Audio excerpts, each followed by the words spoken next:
नमस्कार प्रिय विद्यार्थियों। आइए आप लोगों का कीर्तिमान एकेडमी पर बहुत बहुत स्वागत है। तो हमारे प्यारे विद्यार्थी जो 23 अगस्त सेकेंड शिफ्ट में अपना पेपर दिए हैं, उनके लिए हिंदी का मैं पूरा सॉल्व लेकर आई हूँ। तो आप लोग अपने हिसाब से अपने क्वेश्चन को मिला लीजिएगा और कमेंट बॉक्स में कमेंट करके अपने आंसर दीजिएगा कि हमारा कितना सही हुआ है। और मैं डिटेल अच्छे से सारे के सारे क्वेश्चन मैं सॉल्व कराने चल रही हूँ। तो चलिए शुरू करती हूँ। पहला प्रश्न ये रहा, झांसी की रानी यानी 114 से लेकर 118 गद्यांश पर आधारित है। इसमें झांसी की रानी कविता सुभद्रा कुमारी चौहान की प्रसिद्ध कविता है। दिए गए कविता के आधार पर निम्नलिखित प्रश्नों के उत्तर देने हैं बच्चों। तो पद्यांश है इसमें, लक्ष्मी थी या दुर्गा थी वह स्वयं वीरता की अवतार, देख मराठे पुलकित होते उसके तलवारों के वार, नकली युद्ध व्यूह की रचना और खेलना खूब शिकार, सैन्य घेरना दुर्ग तोड़ना ये थे उसके प्रिय खिलवाड़, महाराष्ट्र कुल देवी उसकी भी अपरा आराध्य भवानी थी, बूंदे ले हर बोलों के मुंह हमने सुनी कहानी थी, खूब लड़ी मर्दानी वह तो झांसी वाली रानी थी। अगर हम इस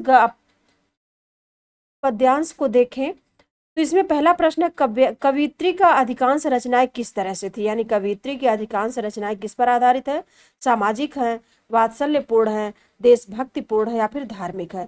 तो रानी लक्ष्मीबाई की सारी रचनाएं, ज्यादा से ज्यादा रचनाएं बच्चों देशभक्तिपूर्ण है। तो कैसी है रचना है इनकी, देशभक्तिपूर्ण है, देशभक्तिपूर्ण यानी विकल्प सी आंसर बिल्कुल सही है, बाकी तीनों गलत है।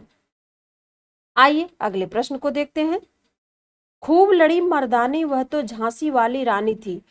इसमें मर्दानी शब्द का अर्थ बताना बच्चों। तो मर्दानी का अर्थ क्या होता है, वीरांगना, पुरुषों जैसी, पुरुषत्वान या फिर लड़ाकू।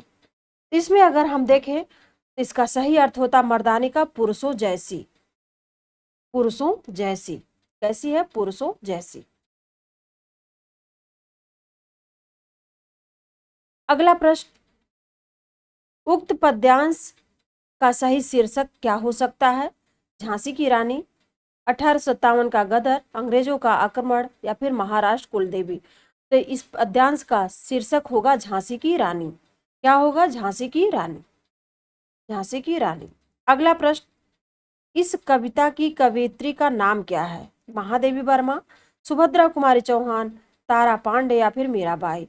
इस कविता की कवित्री का नाम है सुभद्रा कुमारी चौहान बच्चों। जिसने सुभद्रा कुमारी चौहान लगाया होगा आंसर उसका बिल्कुल सही है।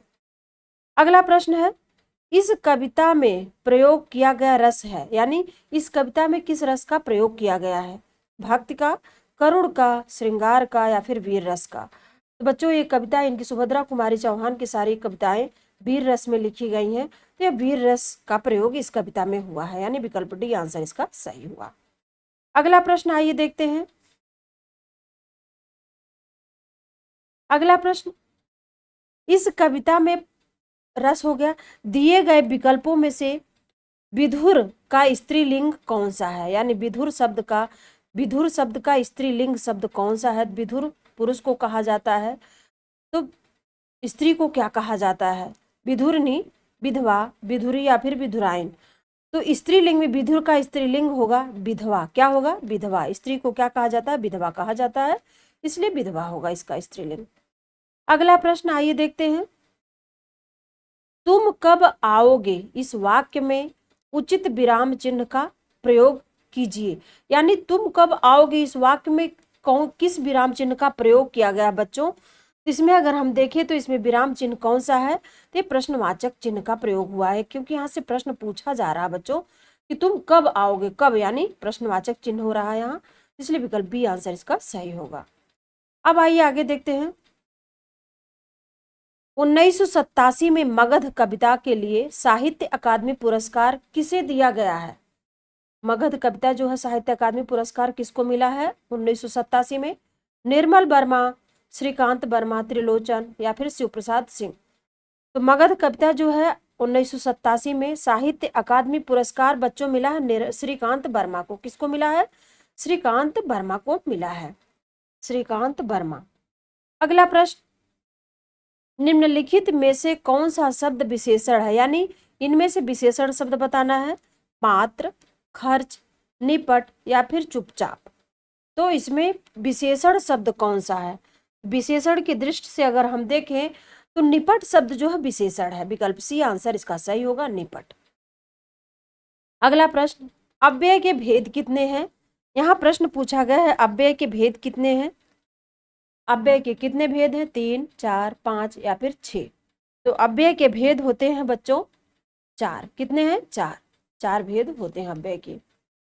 अब आइए देखते हैं अगला प्रश्न। अगला प्रश्न ये रहा आपके सामने, री वर्ण का उच्चारण स्थान क्या है? दंत, कंठ, ओष्ठ या फिर मूर्धा? तो री वर्ण का उच्चारण स्थान हमने स्पष्ट किया, सारी क्लासों में डिटेल से बताया है बच्चों। तो री वर्ण का उच्चारण स्थान क्या होगा? तो री वर्ण का उच्चारण स्थान होता है मूर्धा। मूर्धा क्या होता है? मूर्धा। री वर्ण का उच्चारण स्थान मूर्धा है।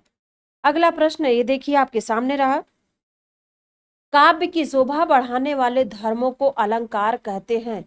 इस युक्ति में धर्म शब्द का क्या अर्थ होता है? यानी धर्म शब्द का अर्थ पूछा गया, मजहब, गुण, सत्कर्म या फिर कर्तव्य। तो धर्म शब्द का अर्थ होता है बच्चों गुण होता है। क्या होता है? गुण होता है, गुण। अगला प्रश्न ये रहा आपके सामने, यहाँ पूछा गया कानन का पर्यायवाची शब्द पूछा गया बच्चों। तो कानन शब्द का पर्यायवाची शब्द इनमें से कौन है? तो पुष्प भी नहीं है, विहिप भी नहीं है। यहाँ बच्चों 2 विकल्प दिया गया, देखिए उसमें क्या कैसे प्रश्न के आंसर मिलते हैं आपको। दोनों पे दिया जाता है, ए और डी दोनों सही है। लेकिन कानन का सही घना जंगल होता है, तो अरण्य का भी अर्थ घना जंगल होता है। वन का तो अर्थ वन ही होता ही है। लेकिन देखिए इस पे कौन एग्जामिनर इसका क्या मानता है, क्या किस तरह से आपके नंबर मिलते हैं। अब आइए देखते हैं अगला प्रश्न, कृताकृत में समास कौन सा है? यानी कृताकृत में किस समास का प्रयोग हुआ है? कृताकृत तत्पुरुष, अव्ययी भाव, कर्मधारय या फिर द्विगु? तो कृताकृत में समास का प्रयोग हुआ है कर्मधारय समास है। कौन सा? कर्मधारय समास का प्रयोग हुआ है।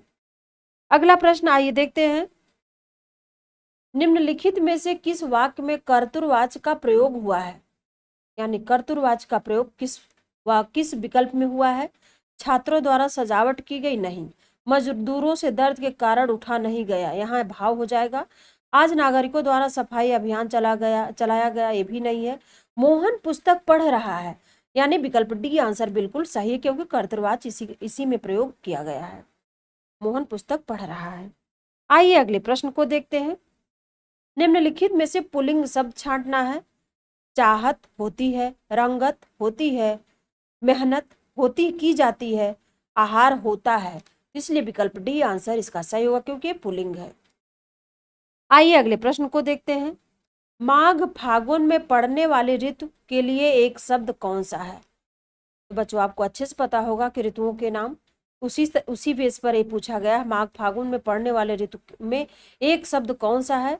तो वह कौन सी ऋतु पड़ती है जिसका नाम इसमें से है? शिरोधार्य, सुग्रीव, ग्रीष्म। ग्रीष्म गर्मी होता है, शिरोधार्य होगा नहीं, सुग्रीव होगा नहीं, शिशिर कहा जाता है। एक शब्द में इसको शिशिर कहा जाता है, शिशिर ऋतु। अगला प्रश्न ये रहा आपके सामने, अभिज्ञ शब्द का समभिन्नार्थक क्या होगा? मूर्ख, जानकार, स्पर्श या फिर विशेषज्ञ? तो अभिज्ञ शब्द का समभिन्नार्थक क्या होगा? तो इसका सही अर्थ होता है समभिन्नार्थक में जानकार। क्या होगा? जानकार। विकल्प बी आंसर बिल्कुल सही है।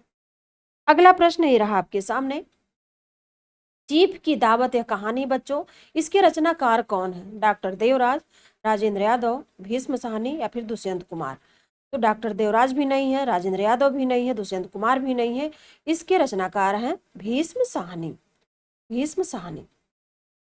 अगला प्रश्न आइए देखते हैं, निम्नलिखित में से कौन सा अर्ध विराम का चिन्ह है? इनमें से कौन सा अर्ध विराम का चिन्ह है? ए, बी, सी या फिर डी? तो अर्ध विराम का चिन्ह बच्चों लगता है कामा और ऊपर बिंदी करके, तो ये होगा विकल्प बी आंसर इस बिल्कुल सही है, क्योंकि अर्ध विराम का चिन्ह यही होता है। अब आइए अगले प्रश्न को देखते हैं। अगला प्रश्न ये रहा आपके सामने, इति और इति शब्द युग्म का सही विकल्प चुनना इसमें से। तो इत और इति शब्द युग्म का सही विकल्प समाप्ति बाधा, तैयार दानशील, ऋण ठीक या फिर भोगना और जल? इनमें से शब्द युग्म का सही विकल्प अगर चुना जाए तो इत का होता है समाप्ति, इत का होता है बाधा, यानी विकल्प ए आंसर इसका सही होगा। आइए अगले प्रश्न को देखते हैं। निम्नलिखित में से वाक्य के शुद्ध रूप का चयन करना है। मैं गाने की कसरत करता हूँ, मैं गाने का अभ्यास करता हूँ, मैं गाने का शौक कर रहा हूँ, फिर मैं गाने का व्यायाम करता हूँ। तो व्यायाम तो होता नहीं बच्चों गाने का, कसरत भी नहीं होता, शौक तो होता है, लेकिन यहाँ शुद्ध रूप पूछा गया, गाने का शौक अलग शब्द में है वो बच्चों। तो मैं गाने का अभ्यास करता हूँ, यानी विकल्प बी आंसर इसका सही होगा, विकल्प बी आंसर इसका सही होगा, विकल्प बी आंसर इसका बिल्कुल सही है। अगला प्रश्न ये रहा आपके सामने। अभय उभय शब्द युग्म का सही अर्थ क्या होगा? अभय उभय, निर्भय दोनों, हवा अग्नि, पढ़ना पढ़ाना, या फिर दोनों निर्भय। अभय, अभय का अर्थ होता है बच्चों निर्भय, यानी बिना डर के। उभय, उभय का अर्थ होता है दोनों, यानी अगर इस तरह देखा जाए तो विकल्प ए आंसर बिल्कुल सही है, अभय उभय, निर्भय दोनों। अगला प्रश्न ये रहा आपके सामने। अंधेर नगरी का अर्थ क्या होगा? राज्य विहीन स्थान, अन्याय की जगह, जहां अंधेरा हो, या फिर सुनसान जगह।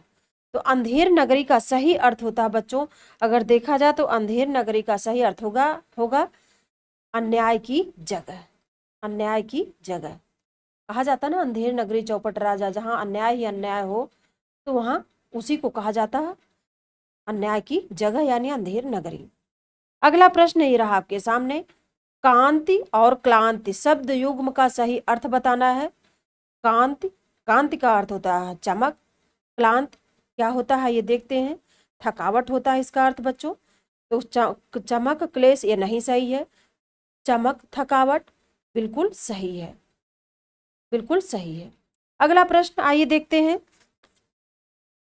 अगला प्रश्न ये रहा आपके सामने।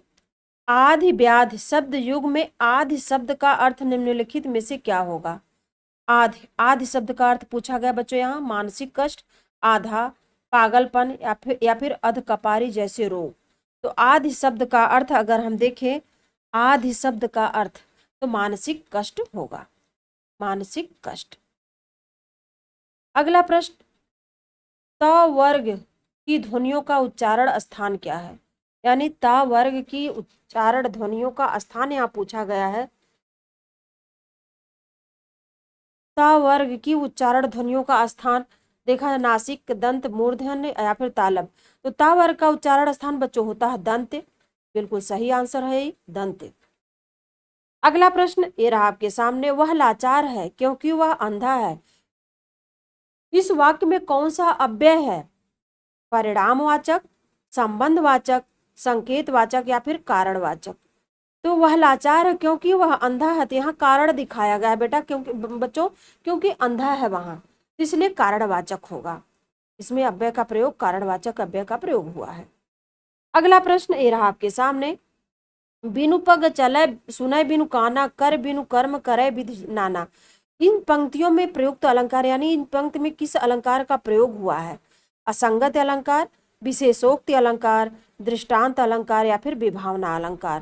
तो अगर हम इसमें देखें तो बच्चों इसमें विभावना अलंकार है, क्योंकि बिना कारण के काम हो रहा है, इसलिए यहाँ विभावना अलंकार होगा, यानी विकल्प डी आंसर बिल्कुल इसका सही होगा। अगला प्रश्न ये रहा आपके सामने। निम्नलिखित में से किस क्षेत्र में विशेष योगदान देने के लिए ज्ञानपीठ पुरस्कार प्रदान किया जाता है? तो किस क्षेत्र में ज्ञानपीठ पुरस्कार प्रदान किया जाता है बच्चों? सिनेमा नहीं, विज्ञान नहीं, समाज सेवा नहीं, यह साहित्य के क्षेत्र में दिया जाता है। ज्ञानपीठ पुरस्कार साहित्य के क्षेत्र में दिया जाता है। अगला प्रश्न। दवाई शब्द का सही बहुवचन रूप वाला विकल्प पहचानना है। तो दवाई शब्द का सही बहुवचन, यानी दवाई का सही बहुवचन क्या होगा? तो दवाई, दवाई का बहुवचन अगर हम बनाएंगे तो बच्चों यहाँ होगा दवाइयाँ, क्या होगा? विकल्प बी आंसर बिल्कुल सही होगा, दवाई का दवाइयाँ होगा। अगला प्रश्न ये रहा आपके सामने। वर्णमाला किसे कहते हैं? स्वरों को, व्यंजन के समूहों को, वर्णों के व्यवस्थित समूह को। तो वर्णमाला कहा जाता है बच्चों, वर्णों के व्यवस्थित समूह को वर्णमाला कहा जाता है, यानी विकल्प सी आंसर बिल्कुल सही है। अगला प्रश्न ये रहा आपके सामने, अंगारे बरसना मुहावरे का सही अर्थ क्या होगा? कड़ी धूप होना, असहनीय पीड़ा होना, अंगारों की वर्षा होना या फिर कठिन परिश्रम करना। तो अंगारे बरसना इस मुहावरे का सही अर्थ होता है बच्चों, तो ये होगा कड़ी धूप होना, कड़ी धूप होना। अगला प्रश्न ये रहा आपके सामने, घर का रहस्य जानने वाला बड़ा घातक होता है, अर्थ का बोधक इसमें से लोकोक्त कौन सी है? घर खीर तो बाहर खीर, घर का भेदी लंका ढाए। तो बच्चों एक घर का रहस्य जानने वाला बड़ा घातक होता है, इसका सही अर्थ होगा लोकोक्त के रूप में घर का भेदी लंका ढाए, घर का भेदी लंका ढाए, यानी विकल्प बी आंसर बिल्कुल सही है। अगला प्रश्न आइए देखते हैं, निम्नलिखित में से विशेषण शब्द पूछा गया इसमें, तो विशेषण शब्द कौन सा है? जाना, देवता, कौन। इसमें विशेषण शब्द होगा बच्चों सुंदर, क्योंकि विशेषण होता है सुंदरता बताने वाला, विशेष शब्द का क्या होता है? सुंदर, यहाँ विशेषण शब्द है सुंदर। अगला प्रश्न ये रहा आपके सामने, मुझे बारिश में भीगना पसंद नहीं है किस सर्वनाम का उदाहरण है? यानी मुझे बारिश में भीगना पसंद नहीं है, इसमें किस सर्वनाम का प्रयोग किया गया है? उत्तम पुरुष, प्रथम पुरुष या अन्य पुरुष। बच्चों इसमें देखा जाए तो उत्तम और प्रथम पुरुष दोनों का प्रयोग किया गया है, यानी उत्तम और प्रथम पुरुष, यानी इसमें दोनों पुरुषों का प्रयोग, यानी सर्वनाम होगा, उत्तम और प्रथम पुरुष दोनों का प्रयोग किया गया है। अगला प्रश्न ये रहा आपके सामने, निर्वासित में कौन सा प्रत्यय प्रयोग हुआ है? निर्वासित शब्द में किस प्रत्यय का प्रयोग किया गया है? बच्चों इक नहीं होता है, आस नहीं होता है, उत नहीं होता कोई प्रत्यय, उत प्रत्यय होता है लेकिन इसमें नहीं है, इत, इसमें इत प्रत्यय का प्रयोग हुआ, यानी विकल्प ए आंसर बिल्कुल सही है, इत प्रत्यय का प्रयोग हुआ है। तो ये था बच्चों सेकंड शिफ्ट 23 अगस्त का सॉल्व पेपर। तो हिंदी का मैंने पूरा बिल्कुल सही तरीके से, बिल्कुल एक भी क्वेश्चन गलत नहीं होंगे, बिल्कुल सही से मैंने सॉल्व कराया है। तो आप लोग अपना मिला लीजिए, कमेंट बॉक्स में आंसर कमेंट करके अपने आंसर बताइएगा कितना आप लोगों का हिंदी में सही गया है। ठीक है, मिलाइए, अपना तैयार करिए। तो नमस्कार।